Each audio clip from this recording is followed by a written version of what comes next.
दोस्तों मैं बाज हफीज हूं। अर्नब गोस्वामी साहब का जो पूरा मामला हुआ है टीआरपी स्कैम का, टीआरपी चोरी का, इसको समझने के लिए मैं ये वीडियो आपके लिए बना रहा हूं। आपको समझ में आएगा, पूरी कहानी इसमें समझ में आएगी। मैं आपको जितना ज़्यादा बताने की कोशिश करता हूं उससे ज़्यादा कोशिश करूंगा कि आपको पता चले कि कहानी कहां से शुरू हुई, मामला क्या है।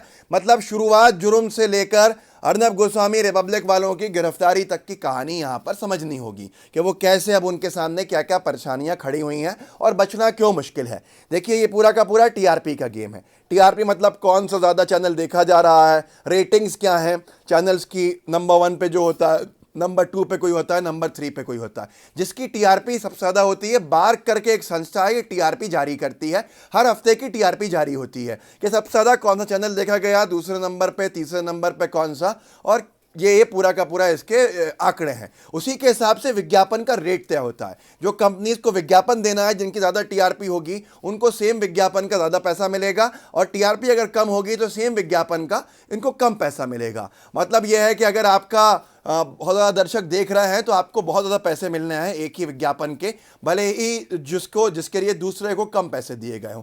अब इन्होंने क्या किया, बार्क में कर ली सेटिंग। कैसा? कमिश्नर मुंबई का कहना है, जो उन्होंने जांच में पाया है, कि भैया इन लोगों ने बार्क के कुछ लोगों से सेटिंग कर ली।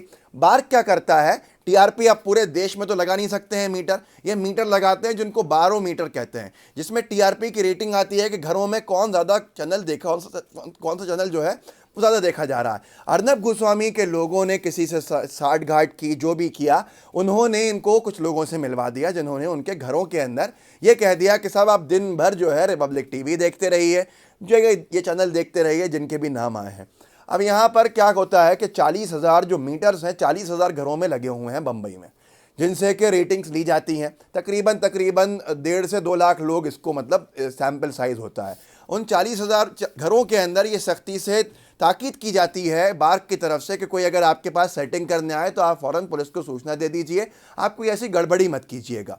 अब ऐसे घर जिनके परिवार गरीब हैं, उनके घरों में भी लगा हुआ है ये मीटर।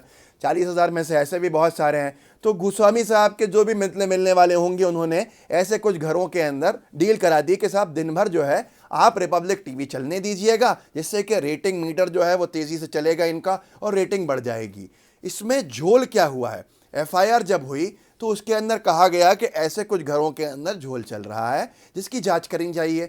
बम्बई पुलिस ने जांच शुरू कर दी काफ़ी दिन पहले की। इसके बाद अर्नब गोस्वामी साहब, इन लोगों को पता लग गया होगा कि ऐसी जांच चल रही है, तो पहले से ग्राउंड बनाया जाए। पालघर पे टारगेट करो, किसको? मुंबई पुलिस को, महाराष्ट्र पुलिस को। पालघर के बाद टारगेट करो उद्धव ठाकरे जी को।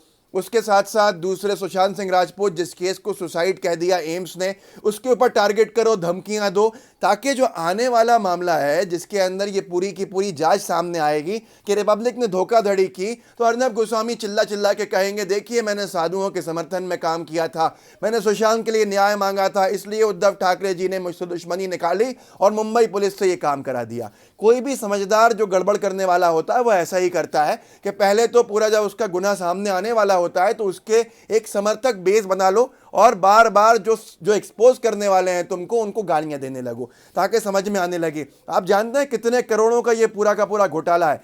40,000 करोड़ का इंडस्ट्री है, एडवर्टीजमेंट उसका घोटाला हुआ है। आप कल्पना कीजिए, ये सीधा सीधा धोखा देना है किन लोगों को? जिन लोगों ने आपको भरोसा किया, जिन लोगों ने आपको भरोसा आप में दिखाया कि आप बहुत ज़्यादा देखे जा रहे हो, आपने उनसे झूठ बोला, झूठी टीआरपी कमाकर, जिसके अंदर आप बड़ी बड़ी कंपनीज देख सकते हैं जो विज्ञापन देते हैं। उनसे कहा गया कि साहब देखिए हमारा इतना सारा वॉच टाइम है और लिहाजा हम तो इतने करोड़ रुपये का ही विज्ञापन देंगे, एनडीटीवी जैसों को भले ही आप 5 लाख रुपया दे दीजिए, हम 50 लाख रुपया लेंगे उसी चीज़ का। ये झोल होता है।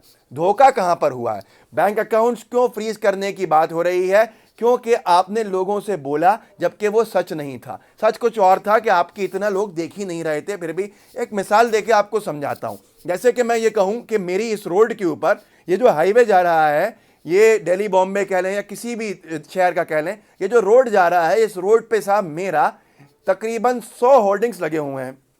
अगर आप मुझे कॉन्ट्रैक्ट देंगे तो 100 होर्डिंग्स के ऊपर लोग देखते हुए जाएंगे और बहुत ज़्यादा आपको दिखेगा।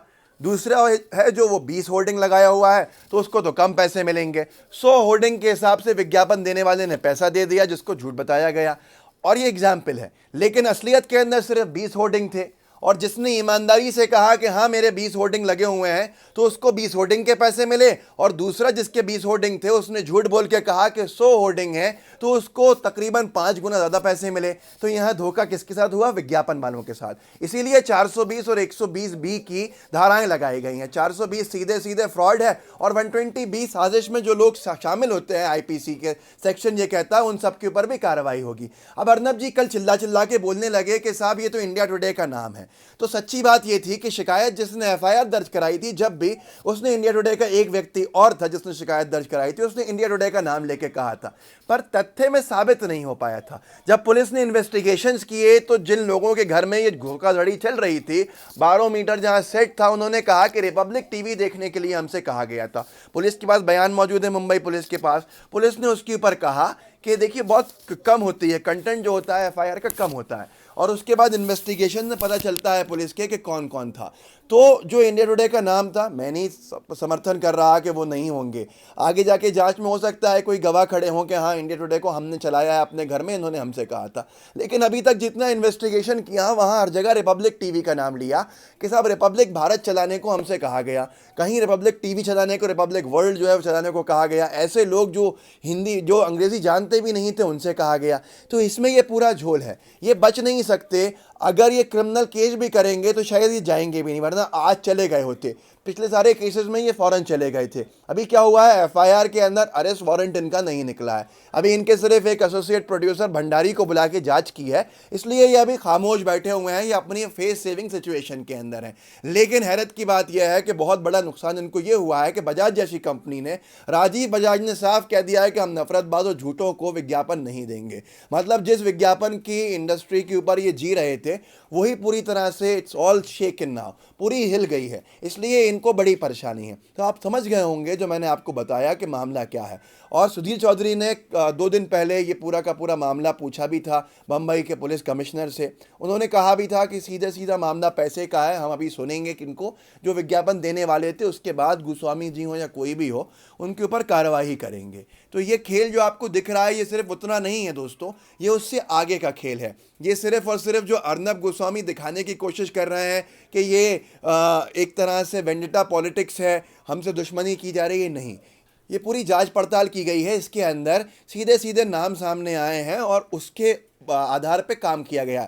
40,000 करोड़ रुपया कोई छोटी रकम नहीं होती है। तो दोस्तों मैं यही कहना चाहता हूं कि आप लोग पहले समझिए, अनभक्तों को जागरूक कीजिएगा, इस वीडियो को उनके साथ शेयर कीजिएगा कि उनके पप्पा ने कितना बड़ा घोटाला किया है, और घोटाला अगर किया तो जांच होने दीजिए, जांच से क्या डर लग रहा है। सबसे बड़ी बात यह है कि बहुत दिनों से इस तरह की जांचें चल रही होंगी जो अब सामने आ गई हैं। तो इस वीडियो को भी शेयर कीजिएगा, चैनल को भी मेरे सब्सक्राइब कीजिएगा, अब्बास हफीज़ को। कभी कभी इसके ऊपर वीडियो डालता हूं तो आपको मिलता रहेगा, बेल आइकन दबा दीजिएगा। फेसबुक पे देखें तो पेज को लाइक और फॉलो ज़रूर कीजिएगा। जुड़े रहिए, परिवार को मजबूत बनाइए, हम सब मिलकर ही आवाज़ उठा सकते हैं। अगर गोदी मीडिया नहीं उठा रहा तो कम से कम आवाज़ कहीं तक तो पहुँचेगी, कोई तो सुनेगा, कुछ तो फ़र्क आएगा, कुछ तो परिवर्तन आएगा। जुड़े रहिए। जय हिंद, जय भारत।